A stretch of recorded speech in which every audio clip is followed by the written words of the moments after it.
people don't need constant input. When you let go of the constant input, then their innate wisdom and intelligence comes up, and they begin to notice and internalize. Yoga is an internal practice, even if we're doing it in a class or with our bodies. It's about internal experience. And I just feel that it's not helpful to have every second of every class be filled with information and words and not experience and being. Namaste. You're listening to the Savasana podcast. Join us on an exploration of Eastern spirituality, yoga philosophy, and conscious living for the new age. This podcast is a production of SavanaSpirit.com, the best place to shop for unique clothing, spiritual handcrafted jewelry, healing gemstones, and fair trade gifts from the Far East. Now, here's your host, Brett Larkin. Hello, Savana family. Thank you for being here and welcome back to the show. We today are talking to one of my idols. We're talking to Judith Hanson Lasater. And if you don't know who she is a Ph.D. in East-West psychology. She has a B.S. in physical therapy, and she's taught yoga around the world since 1971. She's a founder of Iyengar Institute in San Francisco, California. She's also a founder of Yoga Journal magazine. She trains and teaches yoga virtually in every state and is very often at international yoga conventions as well. And you may know her work most in regard to restorative yoga. She's the author of 10 books, and the latest is called Restore and Rebalance, the Yoga of Deep Relaxation. So we are talking to her today, unsurprisingly, about maybe the most important yoga posture of all, shavasana. If you are only doing yoga for a few minutes, she is going to tell us it's not enough. And in this mind-blowing episode, she's really going to unpack why rest and sleep are two completely different things and why we need both. She's also going to teach us about the 3 unique stages of shavasana, which is really interesting whether you're a practitioner and especially if you're a student. Before we dive into this week's amazing episode, hopefully you can hear how excited I am. I just wanted to remind you of how you can support the show. Number 1, by making a purchase on SavanaSpirit.com. Without Savana Spirit, the show wouldn't happen. It wouldn't be possible. And today I'm featuring their beautiful bamboo luxe clothing. I want to take shavasana in this clothing. This is clothes that are made with premium bamboo and organic cotton. Remember, every time you make a purchase on Savana Spirit, a percentage of that is also going to children with vitamin A deficiency in India who are in need. So we also have a coupon code for you, TAKE25, which is $25 towards anything at SavanaSpirit.com that strikes your fancy, so use that. And then the second way you can support the show is by leaving a rating or review here on iTunes. And this is new, but if you leave a rating or review on iTunes and then screenshot it and email my team, info@brettlarkin.com, as a gift, as a special thank you for leaving a review, we will email you a PDF with all my favorite affirmations and journaling prompts. That's totally free, and it's just a thank you from me and my team for leaving a review. It really means so much. It makes a difference. So without further ado, let's dive into this week's episode and learn about shavasana. Judith, thank you so much for being here, for being with us. I'm so happy to have you on the show. Thank you. It's an honor to be here. We're going to talk today about shavasana, and I've been so excited to have this conversation with you because I teach yoga on YouTube, and a lot of times it's tempting, even when I teach yoga in real life, to skip shavasana or cut it short, or you're always trying to be really careful to time your class so that folks can get those couple minutes of rest. And I'd love to hear from you, from both this perspective of a teacher and a student. Why is shavasana so essential? Like, why can't we cut it out? Well, first of all, a couple of minute shavasana sounds terrifying to me because it's not really long enough. It actually takes the average person at least 15 minutes to relax. And that is, we can talk about the stages of shavasana in a minute, but in a broader sense, your students are not going to get that relaxation anywhere else, not in their Pilates class or spinning class or and apparently not in most yoga classes.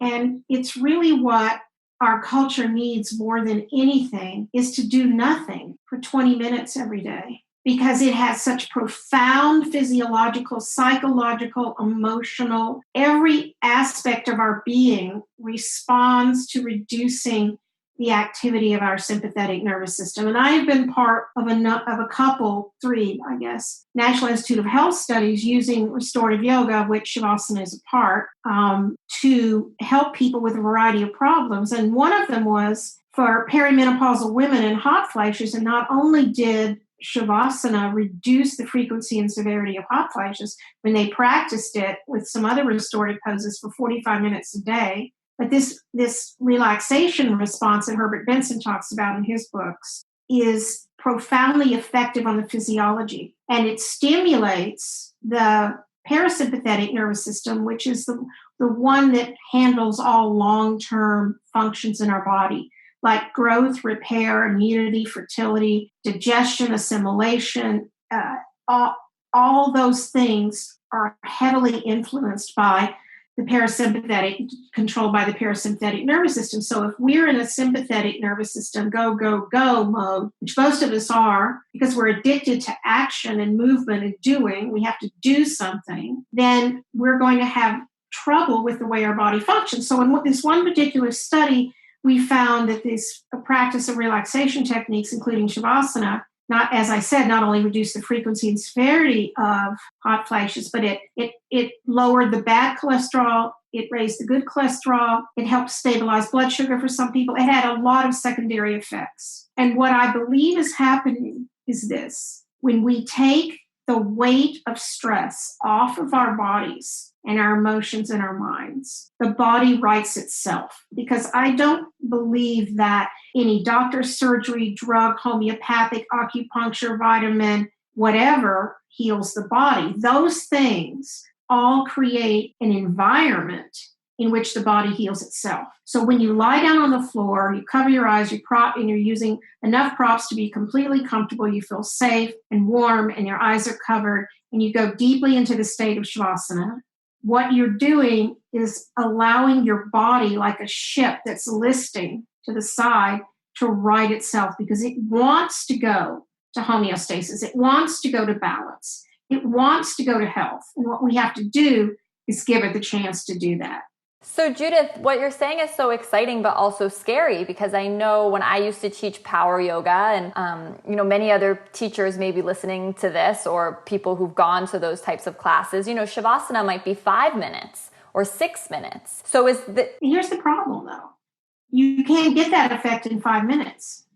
And I'm guessing what you're going to say is, from the teacher's point of view, what I hear, because I train a minimum of 1,000 teachers a year in restorative yoga, they say, but I won't be giving enough to my students. They're insecure about letting there be silence and stillness and quiet. Is that where you were going with your thinking? Well, I agree, because I think there is an element that it can be, as a teacher, you feel like you're not doing enough. And as a student, you might also feel like you're not doing enough. Especially as a teacher, you might see people struggling in Shavasana, right? We see people fidgeting or, not even able to close their eyes, things like that. What I was actually going to ask, though, and I want to keep riffing on all of this, was that, is there any benefit to just doing the 5 minutes? I mean, if you're saying that we really need 15, is there at least benefit in including it as opposed to just doing nothing at all? Of course. I mean, if you need 4 glasses of water not to die from lack of water, and I've got one, I'm going to give you the one. But the effects don't really take effect till a minimum of 15 minutes. So let me tell you about the stages of Shavasana. Yeah, I'd love that. So the first stage, this is according to me, the first stage is physiologic relaxation. We can measure it by heart rate, skin response, breathing rate, blood pressure, various physiologic parameters. We can someone who's measuring your brain waves can say you're in a state of quiescence. And we can measure that. And that's what takes most people about 15 minutes to get into. And that's what I call relaxation. But once you get relaxed, then shavasana begins. I don't conflate relaxation and shavasana, because to me, relaxation is the precursor to shavasana. And so the second stage is what I call shavasana. And that's a state in which you withdraw from the external world. You hear sounds, but they don't bother you. And your body no longer feels like a lot of separate parts of head and trunk and arms and legs. It just feels like a heavy warmness on the floor. And one of the primary ways you know you're in that state is you lose your curiosity about what's going on outside of you. If you hear a conversation on the far side of the room, you're not attracted. If you hear a telephone ring in the next room, you're not attracted. You don't dance away with these sounds. You are in a pratyahara state. Now, do you know the word pratyahara? Yes, I do. Okay, so pratyahara is the fifth stage of Patanjali's 8 limbs, and it means a conscious withdrawal from the input of the senses. It doesn't mean you don't feel or hear. It means that they don't disturb you. You don't dance away with them. And I believe that that is the state that shavasana, what I call shavasana, is where the healing really happens. And I have so many stories of people who have gotten rid of insomnia over time, who've affected their fertility, their digestive issues, their menstrual cramps, their headaches, their anxiety levels by practicing relaxing every day. It's kind of stunning, because it's a physiological fact that you cannot be anxious and relaxed at the same time. You have to be, you either have to be one or the other. If you're anxious, you're not relaxed. If you're relaxed, you're not anxious. So in order to get to this state of shavasana, you must go fully through the state of relaxation. And what I have found, I've been teaching yoga for 47 years. Let's see, what year is it? 18. Yeah, 47 years this month. And that more and more, especially people under 40, simply seem to lack the ability to lie still and be content in themselves. And part of the reason I think that it happens that students are fidgety is they're not truly comfortable. Their head's not well propped. Their wrists aren't propped. They don't have something under their knees. They don't have something under their ankles. Their eyes are not covered up, because light is the main stimulus to the nervous system. You may have even been woken up sometime by the moonlight shining in your room in the middle of the night, so bright. Everything is supported. All the joints are in flexion.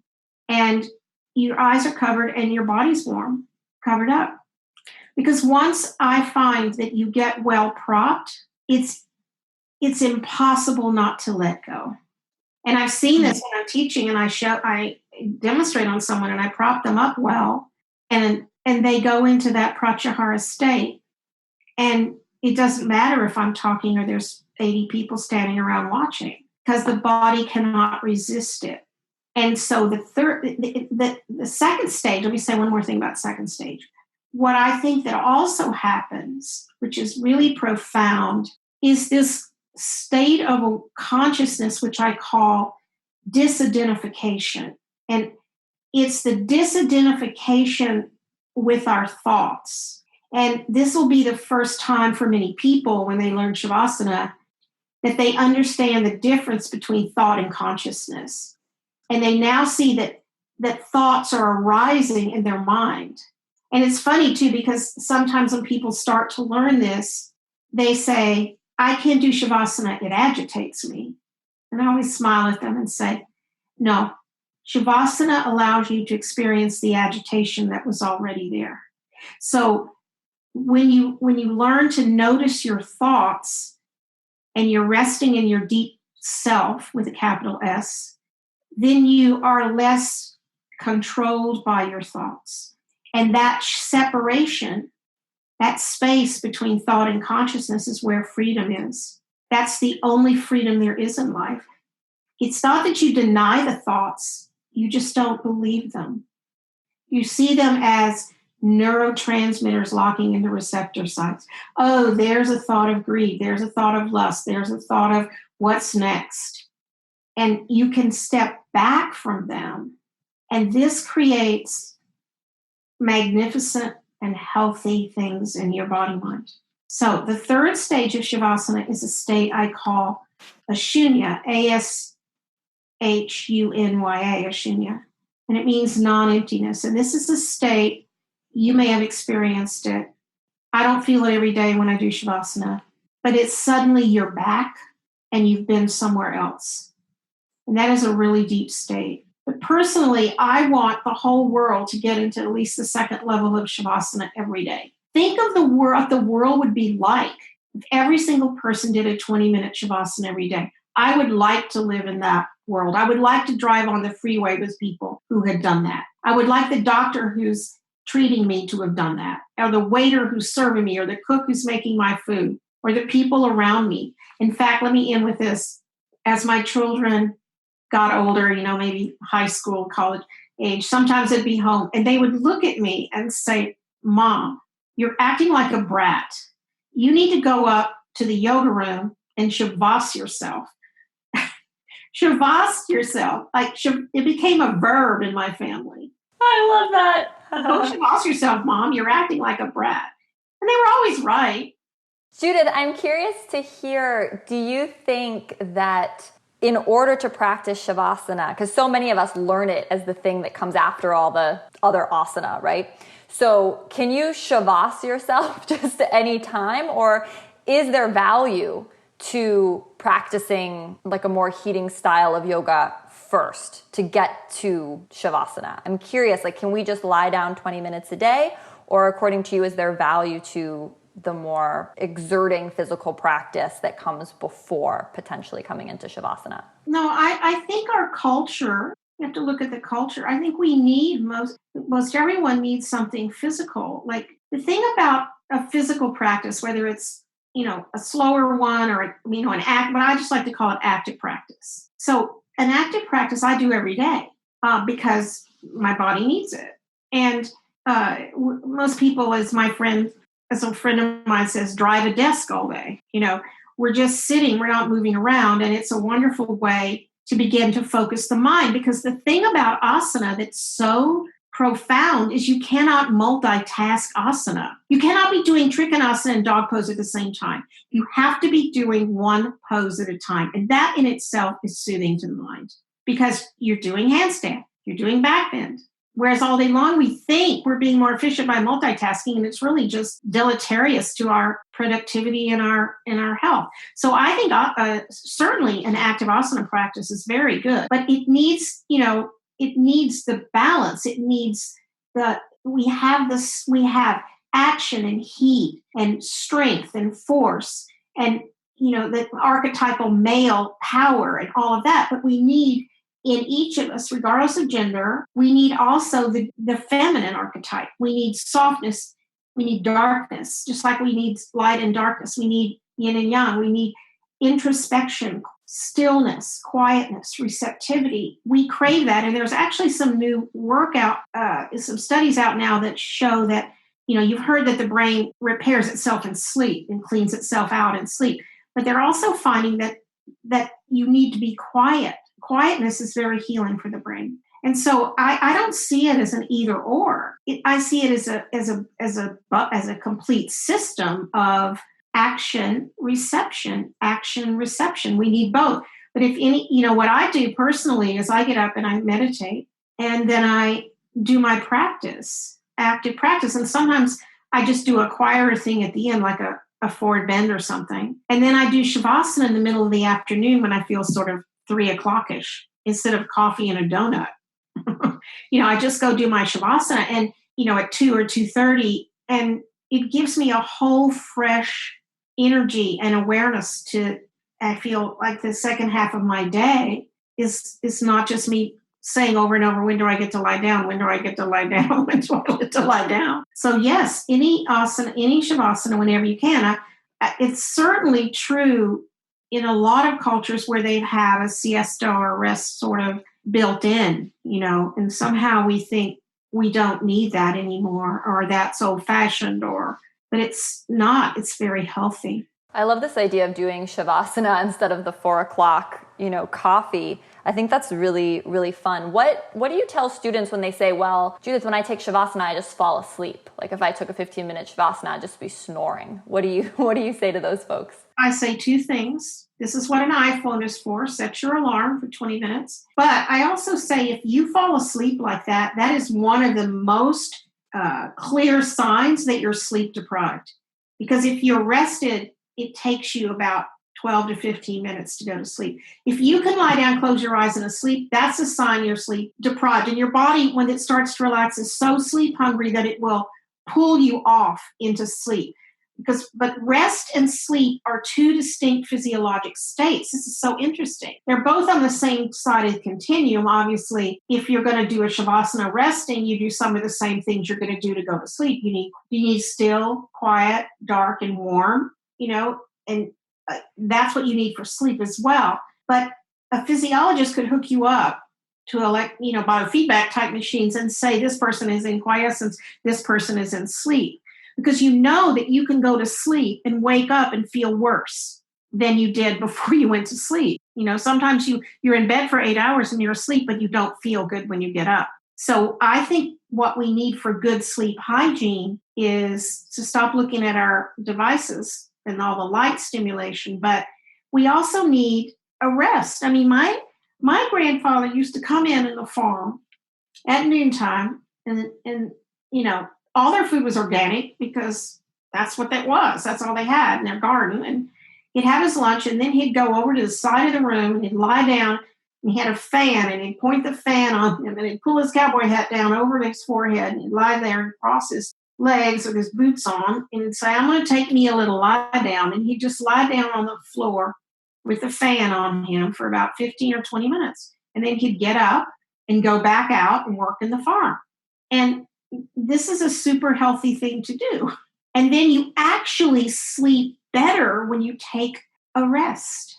I love this idea of taking a rest because I think it's really helpful for you, like how you're breaking those into 2 separate things. Because I think so many people think, oh, well, it would be better for me to just sleep an extra hour than get up early and maybe do my yoga practice. But I personally can say from my own experience, I never felt more energized on the days when I was getting up at 5, doing a really intense Kundalini practice, and then doing like a 30-minute shavasana and starting my day at 7, which is so counterintuitive because I actually slept less, but I was getting the active practice in addition to a long rest, right? And so I think so many of us, when we're resting like that, we're like, ugh, I wish I were falling asleep, or like I'm not asleep, or like it feels like a waste of time because you're like neither active nor unconscious and asleep. So I love what you're sharing, that like, no, that state of sort of being in the middle is highly valuable. Am I understanding correctly?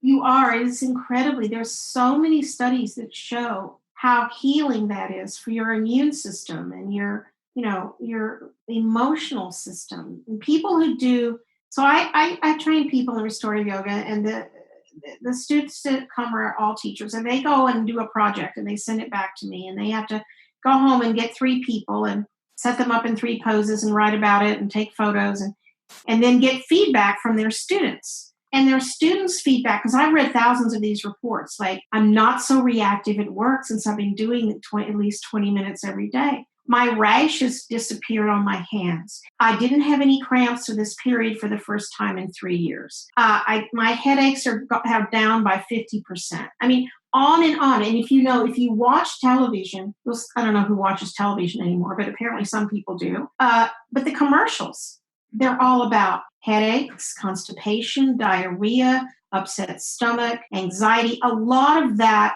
is directly either caused and or increased by stress. And so if you can reduce the effects of stress on your body, you can not only prolong your life, but enrich your life, because it actually affects the end of the chromosomes, the telomeres, which start to stop functioning over time. And that's what aging is. And stress speeds up the ineffectiveness of the telomeres at the end of your chromosomes. And you can see that every time someone gets elected president. In 4 years, they look 10 years older, because stress literally speeds up the aging process.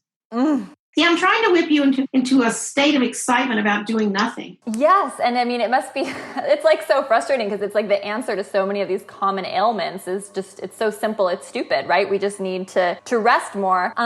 Before we wrap up, and I'm so glad we're speaking to you again on Thursday, I just wanted to ask, while we're on the topic of Shavasana, like what are the common pitfalls that you see people make? Now, I think we've covered some of them already. One is like not doing it long enough. And I know this is really hard for both the students and the teachers out there. I know I've taught at studios where they've told me I have to make Shavasana optional even and allow people to leave the room. And I mean, there's just so many different styles and approaches to yoga these days. But one is try to have it to be at least 15 minutes, at least if you can in your own personal practice. Some other things you said were about the props and all the joints being in flexion. So really taking a lot of time to prop up. So don't just lie flat on your mat, that you need to use a ton of props and make sure you're warm and have the eye pillow and really kind of baby yourself in that way. And then you mentioned still, quiet, and warm. I'm curious to hear your thoughts on the quiet part. Is listening to music in Shavasana like a common pitfall? Like you'd prefer total silence?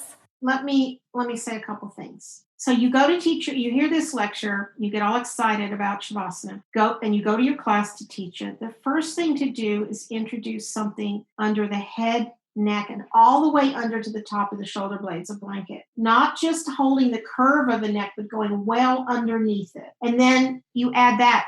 And then maybe the next week you make a roll under the knees. You just do this slowly. And if you're used to teaching a 5-minute Shavasana, do not go in there and say, today we're doing 20. They'll freak out. Don't tell them anything. It's like serving tofu to your family for the first time. You make something really delicious with tofu and you don't tell them and you give it to them and they eat it and go, this is good. What is this? And you go, it's tofu. You don't announce it ahead of time. You have to be sneaky to be a yoga teacher. So you just add a little bit every time. And, I have 2 books on restorative yoga and they have lots of pictures on show propping. And so you do that. And then you gradually increase it. Let's say you keep them, they're used to 5 minutes, so you do 8 minutes. No one will complain. And you just, as long as they're comfortable and they can use their sock or their scarf or something to cover their eyes, no one will complain because everyone is stressed out and everyone is exhausted. So you just slowly build it up. That's how you do it. Now, here's the thing about talking. All right. Why are we talking? Because I sort of start people out for about 3 minutes. I give them some images, I call it the yoga teacher blah, blah. I say, okay, feel the movement of your chest rising and falling like the waves of the ocean. Let your fingers relax and then curl softly toward the palm. Let yourself begin to drop down and into this sweet, dark place at the center of your being and rest on the golden couch of Vishnu. Still, soft, silent Shavasana. Some blah, blah like that, right? And then I don't talk because if I'm talking and they're listening to me, they are not having their own experience. They're having my experience, which is not what I want. So either they're listening to me talking or they're not listening to me talking. And if they're listening, they're not having their own experience. And if they're not listening to me, why am I talking? So literally, why am I talking? Give them the incredible luxury of silence. No, I don't play music. This is the only place they'll ever have where they can just be resting in themselves. Play music, Krishna Das or something, and people are coming in to set the mood. But no, because music draws you out. And what if you're lying there, and I adore music of all kinds, what if I don't like the music? And sometimes, then that's going to be an agitation to me. And then, people play this new age music, which never resolves to the tonic, and it just keeps expanding and expanding. It's like inhaling and never exhaling. People don't need constant input. When you let go of the constant input, then their innate wisdom and intelligence comes up, and they begin to notice and internalize. Yoga is an internal practice, even if we're doing it in a class or with our bodies. It's about internal experience. And I just feel that it's not helpful to have every second of every class be filled with information and words and not experience and being.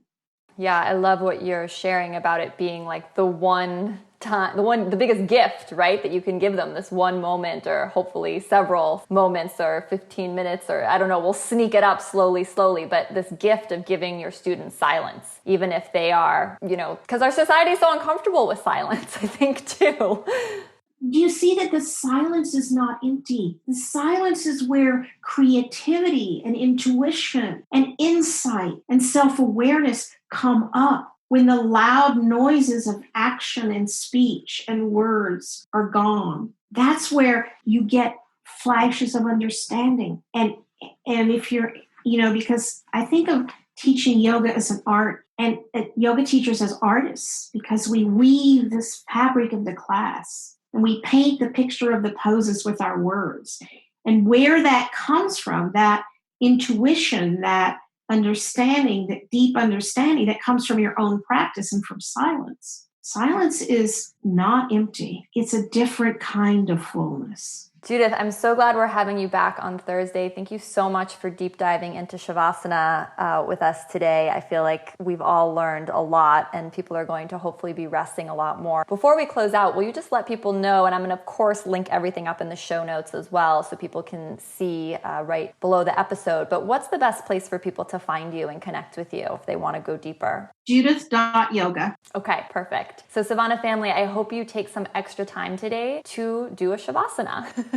Make it at least 20 minutes, prop yourself up, follow everything that Judith so kindly shared with us today. And I'd love to hear how this goes for you. So let us know in our private Facebook group, savanaspirit.com/group. And Judith, what did you want to add in to tell everyone?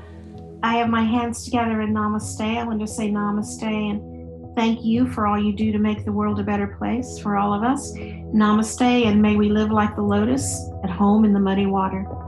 We'll see you in the next episode, Savana family. Namaste. You've been listening to the Savana podcast. To find out more about Savana, go to savanaspirit.com or follow Savana on Facebook at facebook.com/savanaspirit. For daily inspiration, check out our blog at savanaeast.com. Be sure to join us next week for a new episode, and thank you for listening to the Savana podcast.